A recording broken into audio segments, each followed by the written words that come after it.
Welcome. I'm now in the Military Museum in Oshkosh, Wisconsin. Behind me is a fuel truck. It's of the same type that was used in Vietnam and many other vehicles in here that were utilized at that point.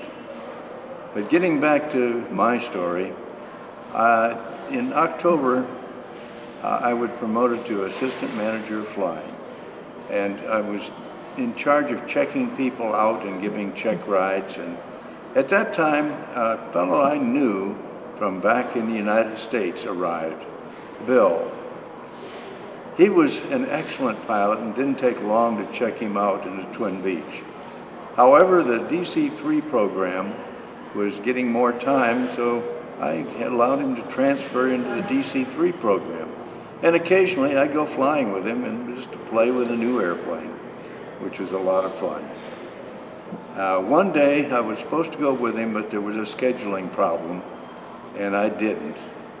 And I was sitting at my desk shuffling paper. The radio operator, L.C. Chu, came in and said, "Captain Pruner's down." Well, that's a bad thing in Vietnam.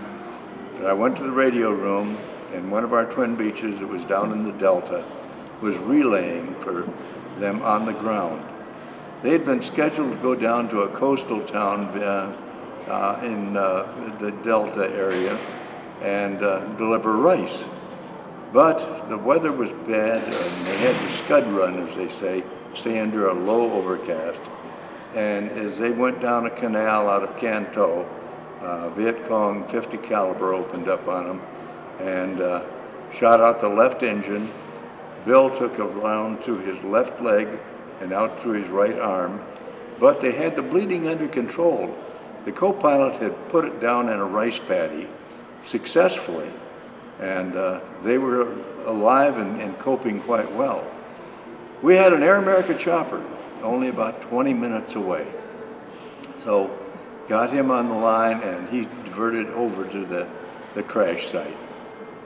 But as he came in to the airplane in the rice paddy, the Viet Cong exited the door and started shooting at them.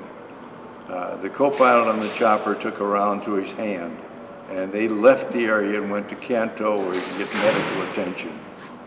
Well, at this point, the proverbial magic hour was running out on me.